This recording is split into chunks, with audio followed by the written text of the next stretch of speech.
Irmãos, quero compartilhar um pouco do que nós temos acompanhado, algum tipo de algumas orações das Escrituras, e nós agarramos ali em Êxodo. Nós vamos sair.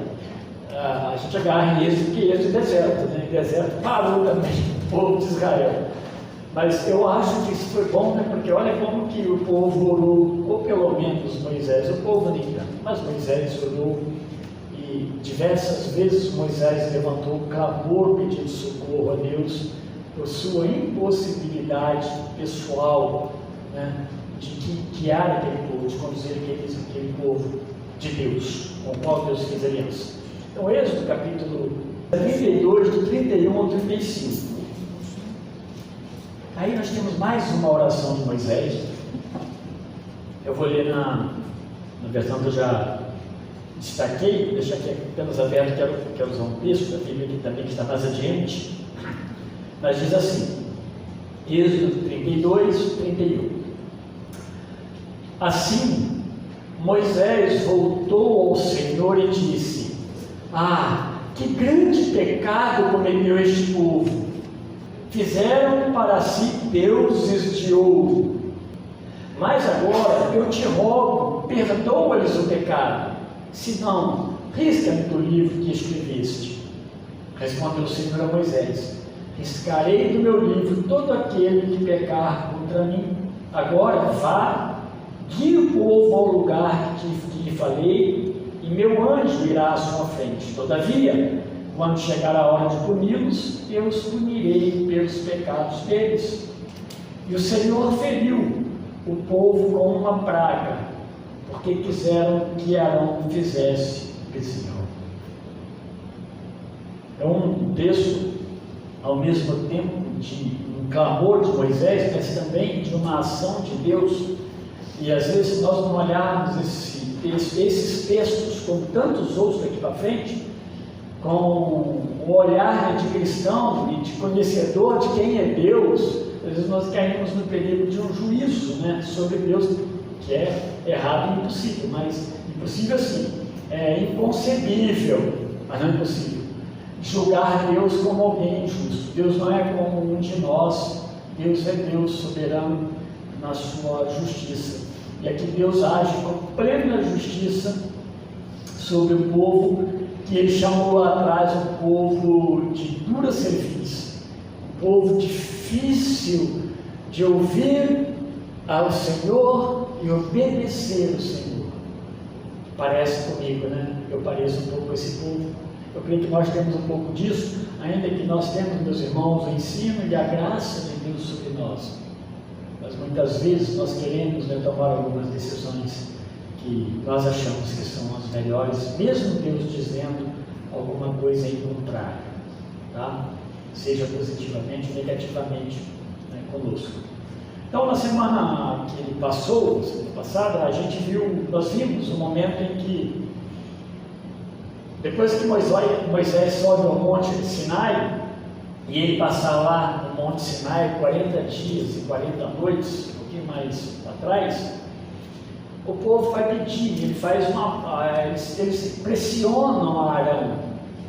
Arão é aquele que foi ordenado como sacerdote, que estaria cuidando da parte sacerdotal da tribo de Levi e das questões sacerdotais do povo de Israel. Eles pressionam Arão para que fizessem um ídolo que fosse o Deus deles.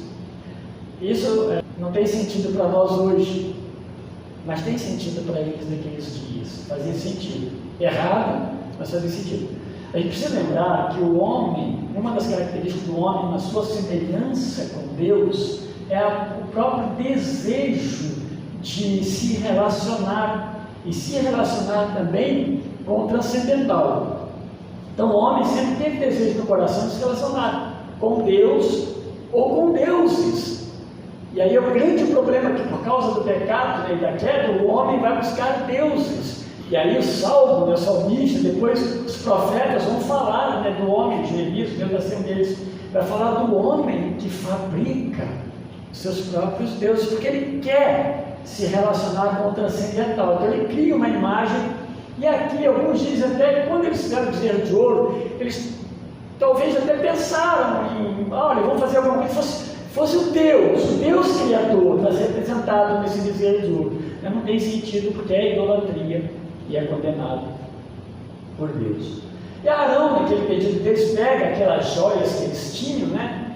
Aqueles penduricários, e eles fazem um bezerro de ouro, o qual então eles passam a chamar de seu Deus. E eles começam a dançar e a cantar diante desse bezerro de ouro. E o Deus, o Senhor Criador, que estava falando a Moisés, passando instruções para Moisés, no momento então de ira, porque Deus onisciente, ele vê, ele sabe o que está acontecendo lá embaixo. Moisés nem imaginava, mas Deus sabia, e Deus manifesta então o desejo de destruir todo aquele povo, aquela nação. A Bíblia vai falar assim: farei de você, Moisés, um novo povo, uma nova nação. E Moisés, ele intercede a Deus, ele ora ao Senhor, pedindo misericórdia. E Moisés faz um apelo interessante naquela oração, que ele falou: olha, Senhor, por causa da tua própria aliança. Lembra que nós falamos um negócio muito interessante? A gente ficava pensando assim: olha, a oração que Moisés fez foi uma oração certíssima. Mas a oração que nós fazemos a Deus, como Moisés fez, meus irmãos, trabalha muito mais nós mesmos do que a própria necessidade. Então vamos pensar aqui: muitas vezes nós oramos por quê? Nós oramos por alguém que está à beira da morte. E sim, isso é correto e é bíblico, e Deus trabalha nisso tudo. Mas o que Deus trabalha também? Meu coração que estou orando. Deus cuida do meu coração que estou orando a Ele. De que maneira? Deus apacenta, Deus acalma. Então essa é a importância de quando Moisés ora, ele cita a aliança que Deus fez com Abraão. Ele está levantando, a partir dele mesmo, todo o seu entendimento de Deus, quem era Deus, e no que ele podia se basear, que é na própria promessa de Deus, que essa deve ser a nossa oração. Nós oramos com esperanças, e sempre nas promessas de Deus. Moisés desce, ele vai, na sequência, ele vai descer, ele vai confrontar Arão, ele vai confrontar o povo, ele se aproxima ali do arraial, ele ouve o povo cantando, e ele vê o povo dançando diante do bezerro de ouro. Moisés fica de fato indignado, porque aquilo que Moisés, a experiência que Moisés teve com Deus, estava tendo, desde lá do chamado dele para que era o povo, era algo muito profundo. Não havia, de fato, não havia superficialidade. Moisés vai mostrar-se um homem obediente a Deus, e de fato também uma pré-figura do próprio Messias, porque aquilo que Moisés faz como intercessor, como alguém que orava, que pedia pelo povo, e o temor que ele tinha de Deus, a obediência que ele prestava a Deus, como o próprio Senhor Jesus Cristo, prefigura ele de fato como Messias. E aí, ele vai falar com o povo, ele fica indignado, ele quebra as tábuas da aliança. A ideia dele, quando ele quebra aquelas tábuas, ele está dizendo que a aliança foi quebrada, ainda que ela não foi. Mas como manter uma aliança com Deus Santo, se vocês estão fazendo o que vocês estão fazendo? Então ele quebra a aliança lá no verso, ele moe aquele bezerro de ouro. Imagina como é que Moisés moeu, triturou aquele bezerro de ouro. Dizem que possivelmente algumas partes foi feito de ouro, nas outras partes foi feito de outro material, talvez própria madeira. O texto não fala, não cita isso, mas para a gente imaginar. Mas olha o que acontece: ele joga o pó na água, e ele faz com que aquele povo beba aquela água com aquele pó daquele bezerro de ouro. E o significado desse ato de Moisés, meus irmãos, pode ser a própria responsabilização do povo pelo pecado e pelo tamanho do pecado que eles cometeram. O pecado não tem tamanho, mas eles precisavam sentir a afronta que eles fizeram ao grande Deus, o Santo, que os trouxe lá, no caso deles, do Egito. Mas na história, 400 e tantos anos antes, falou a Abraão de uma forma muito direta. E centenas de anos atrás, Deus se revelou como Deus criador e fez um homem à sua imagem e semelhança. Isso era conhecido deles. Eles tinham ciência de tudo isso. Então, agora eles são confrontados a beber para que eles se esquecessem do tamanho do pecado cometido. Foi um grande mal diante deles, diante de Deus, né? Então, a seguir, Moisés chama a tribo de Levi, a parte sacerdotal, né? Quem está comigo nisso, e eles incumbem aqueles irmãos da tribo de Levi de destruir lá do arraial todo aquele que se mostrasse rebelde a Deus e favorável à idolatria. Você vai perceber que não fala quem são, quais são, mas muitos, 3.000, ou quase 3.000 foram mortos. E são pessoas que provavelmente, ao chegar neles, eles falaram não, né? Eu não quero seguir em frente com Deus, eu quero um Deus que possa estar perto de mim, eu possa ver e tocar. Eu não quero fazer seguir Deus, porque olha só o sufoco que nós estamos passando. Logo no começo da caminhada, pode ser alguma coisa nesse sentido. Por ordem do próprio Moisés, foram destruídos vários dessas pessoas. E na verdade, o verso 16 vai dizer que não eram com o Senhor. Eles não eram com o Senhor. Então, dada a gravidade desse pecado, eu disse que o pecado, todo pecado, né, ele é pecado, ele precisa de arrependimento e perdão. Moisés, então, ele volta agora lá no monte. Acabou isso aí, ele volta para o monte, ele vai até a presença de Deus no verso 30, e ele vai orar ao Senhor, intercedendo mais uma vez pelo povo, que é aquilo que nós falamos, né? Especificamente por esse pecado que eles cometeram da idolatria, lá embaixo. Antes ele orou intercedendo por misericórdia diante de possível destruição do povo por parte de Deus. Agora, né, nos versos que nós lemos, a oração ela é mais uma vez bem clara e bem direta. Quando Moisés começa orando aí no capítulo 32, verso 31, ele está fazendo confissão de pecado e ele está intercedendo. Olha que interessante, né? A gente sempre fala que isso faz muito sentido na nossa forma de falar com Deus, porque às vezes nós queremos falar com Deus porque nós temos uma urgência com Deus, mas o nosso coração nem é quebrantado diante do Senhor. O estado de quebrantamento talvez deveria ser estado contínuo, mas não é. E muitas vezes, quando nós dizemos que não há quebrantamento, é quando há pecado, há um tipo de orgulho, há uma arrogância, sei lá o que pode existir, que nós nem falamos com o Senhor essas coisas, em atitude de arrependimento. Mas nós nos achegamos até Deus e queremos que Deus responda atenda às nossas orações. A primeira coisa que ele faz confissão de pecado. Houve um pecado, ele pede perdão para Deus. Depois ele faz a intercessão. Depois que ele fala do pecado, ele faz a intercessão, ele nomeia, né? Mais ou menos isso, porque ele vai falar do grande pecado que o povo comete, ele intercede, pedindo perdão a Deus no 31 e 32. João, o apóstolo, na primeira carta, lá em João 9, ele vai dizer o quê? Que se nós confessarmos os nossos pecados, Deus é fiel e justo para nos perdoar os pecados e nos purificar de toda a injustiça. Isso aí, meus irmãos, condiz com o que Moisés está fazendo. E condiz com a segurança que nós temos quando nós oramos a Deus. Qual é a diferença, então, de alguém que peca sem perdão de Deus, sem conhecer a Deus, sem ser um servo de Deus, e alguém que é servo de Deus e pega? Alguém que não conhece a Deus, ele tem contínuo pecado. O próprio fato de ele não conhecer a Deus, é uma recusa de Deus, é um pecado. Mas atos pecaminosos deles é medido de acordo com do seu pensamento de coisa boa, o que é bom, o que é certo, o que é errado. E o que qual a diferença do crente? O crente, ele vê o quê? O que Deus diz que é certo e que é errado para a minha vida. Então esse é o ponto que faz muita diferença. E qual é a outra causa? Então, e o crente não deveria pecar? Sim, o crente não deveria, mas será que ele é pecador? Esse corpo é pecador, é corrupto. A outra diferença é essa, que se confessar o pecado, o crente confessar o pecado, o seu pecado a Deus, Deus é fiel e justo.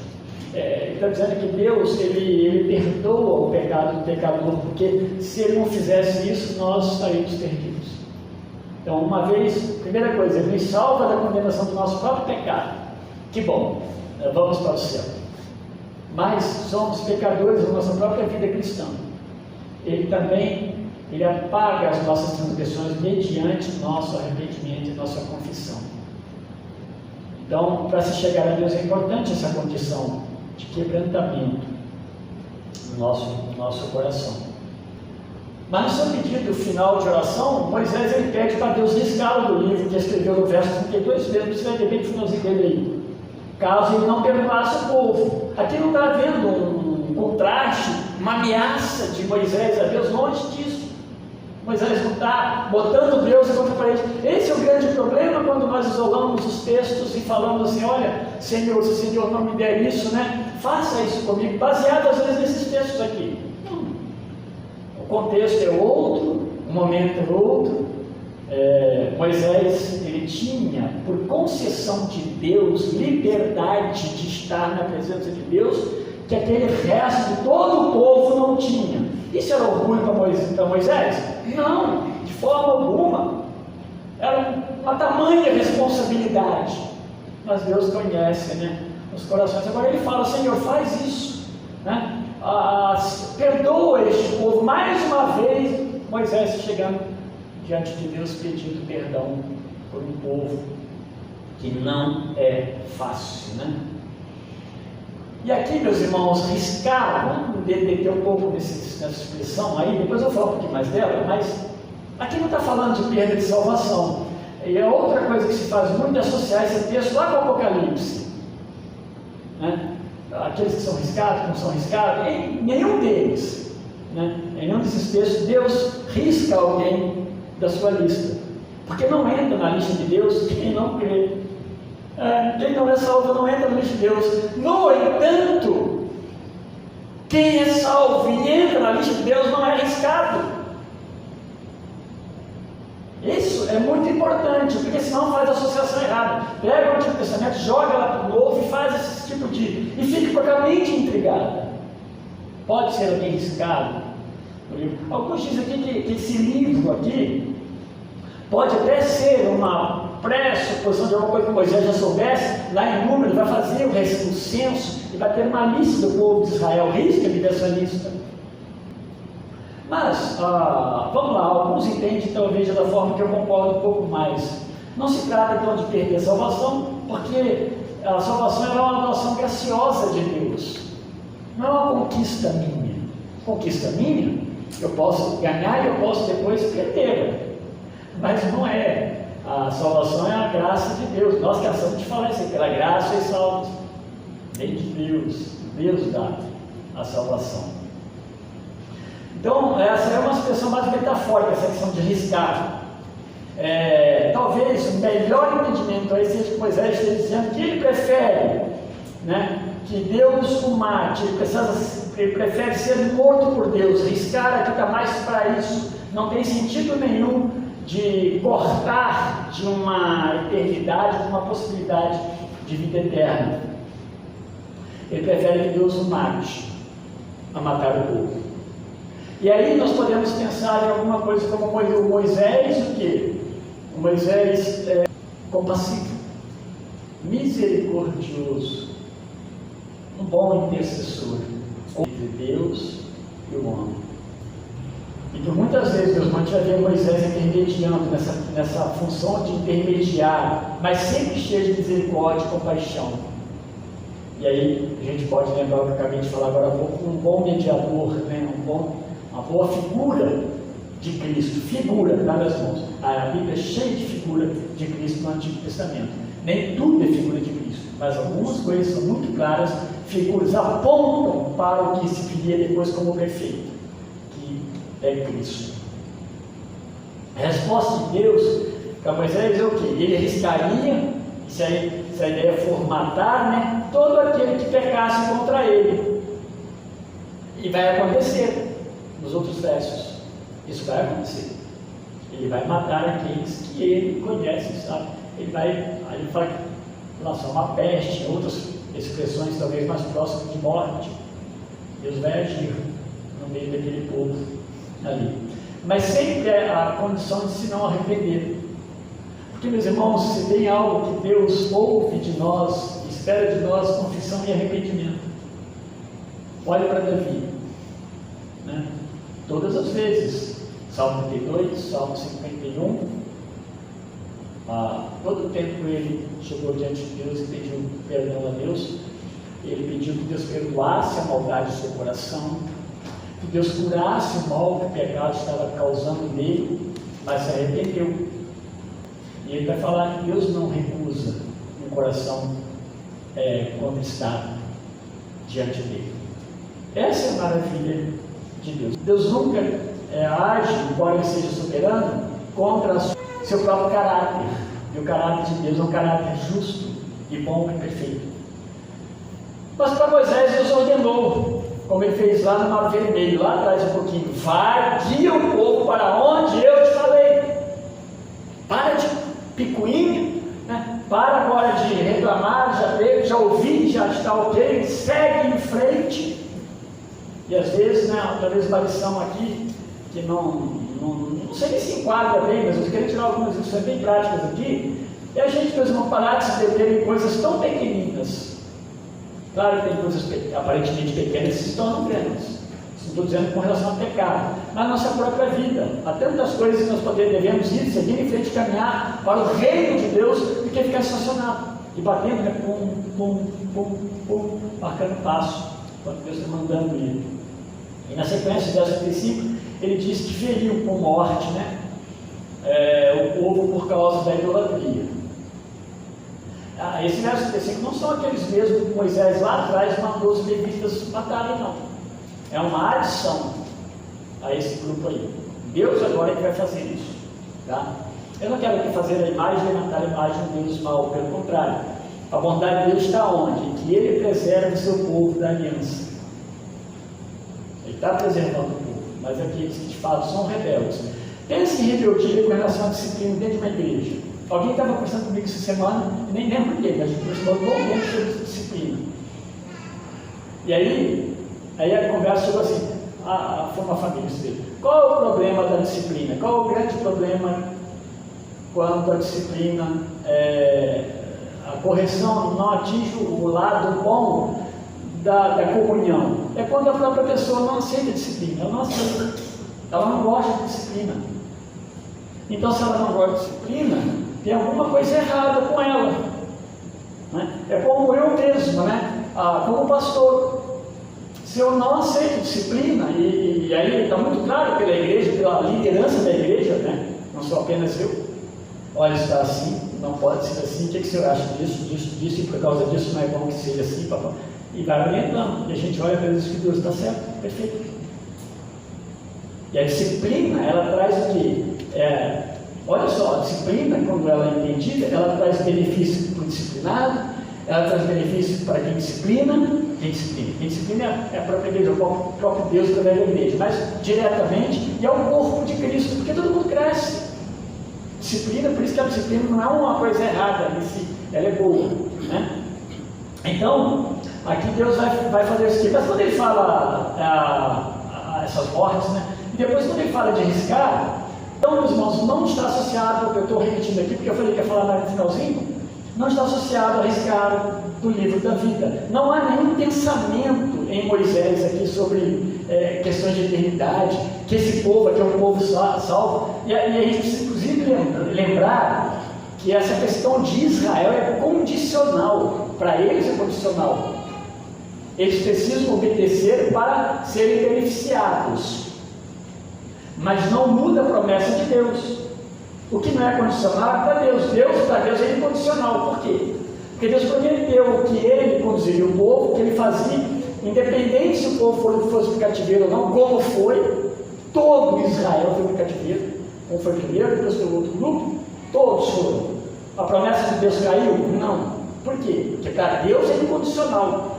Quando Deus promete para Abraão, aqui que Moisés lembrou ele no texto passado, Moisés falou assim: Senhor, naquele dia, o Senhor colocou os animais e as aves cortadas ao meio. Abraão fez isso para Deus, diante de Deus, e o Senhor passou, na verdade ali, o Espírito passou no meio daquilo ali, mas Abraão não passou, porque num pacto normal passariam as duas pessoas.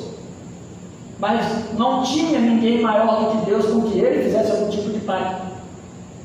Então ele fez consigo mesmo. Hebreus vai usar depois essa expressão. Não há, por mais que ele pudesse jurar, porque ele é maior do que. Para Deus foi incondicional, porque Deus vai chegar naquilo que ele prometeu lá em Gênesis. que é a redenção messiânica. Ele vai chegar lá, né? Ele vai chegar em Cristo, na aliança com Cristo. O povo, eles nem entendiam, nem estavam conectados com essa ideia de salvação. Eles, em termos de obediência, eles foram péssimos. Eles contaram com a misericórdia de Deus o tempo todo. Então, esse cara não tem nada a ver com o livro da vida ou com perder a salvação. Isso tem claro. Nenhum lugar desses que Deus está falando disso, porque aí, meus irmãos, quando se riscar da vida, perder a salvação, a gente vai mexer num negócio muito sério, que é a doutrina da segurança eterna. Nós temos, biblicamente, nós cremos nisso, que é a perseverança dos santos como salvos, que é a suficiência de Cristo no ato de salvar. Quando Cristo salva, isso não é uma coisa nossa, é coisa de Deus. Quando Cristo salva, a salvação é perfeita. Ela é plena, ela é completa. Então, ela não se repete. Hebreus fala que Jesus morreu uma única vez, né? Vindo depois disso o juízo de Deus sobre todos. Mas aí não tem mais alguma forma de se perder a salvação, arrepender-se. Então, não tem nada a ver com isso. E nem você compara lá com Apocalipse 3:5 e outros textos que não dá tempo de desenvolver agora. É porque a segurança eterna não reside em nós mesmo, como nós já falamos, mas na obra infalível do Senhor Jesus Cristo. E para terminar, essas atitudes de Moisés diante do pecado é de muito pesado, eu diria que até de profundo pesado. Porque Moisés, quando ele chega diante de Deus, ele sabia que Deus é santo. Ele chega realmente quebrado diante do Senhor por causa do que está acontecendo. Como conduzir este povo? Ele sabia que Deus é santo. E ele sabia que Deus é santo porque ele convivia com Deus. Recentemente tinha passado 40 dias, 40 noites lá no Sinai com Deus. Então, esse zelo de Moisés pela santidade de Deus não era hipócrita. Então ele vai interceder dessa forma como um intercessor piedoso. Não alguém que sempre ora por si o tempo todo, a vida toda, né? Eu preciso disso, eu preciso de lá, ora, Senhor, me dá saúde, ok. Mas pouco tempo sobra, né, para orar por alguma coisa mais, talvez para agradecer a Deus e para engrandecê-lo, se é que isso possa ser possível na nossa boca, mas Deus aceita. Nem engrandecimento de Deus no aspecto da adoração direcionada a Ele. Às vezes o tempo fica curto para essas coisas, né? Então eles colocam aqui em Deus oferecendo a sua vida, se assim fosse possível. É isso que Jesus vai fazer lá adiante. Ele vai dar a sua vida, mas Jesus sim era possível. Ele vem do céu, ele não pega, sendo homem, ele não pega. E ele oferece a vida, ele intercede, dando a vida por nós. Então, meus irmãos, que Deus nos ajude a compreender as necessidades que nós temos de orar, de interceder. Elas são muitas, né? Intercedemos pelos nossos, intercedemos por aqueles que nos acompanham na comunidade da fé, seja aqui, seja em qualquer outra igreja, tem aqui, tem em outros lugares. A gente está sempre orando por alguém para se converter a Cristo, para se arrepender dos seus pecados. Mas Deus deu para nós piedade, um coração piedoso, que a gente possa de fato olhar para as necessidades dos outros e pedir perdão a Deus, rogar para que Deus nos perdoe, e a nossa própria necessidade, nosso próprio pecado também, para que Deus tenha misericórdia de nós. Deus os abençoe, Deus abençoe os irmãos.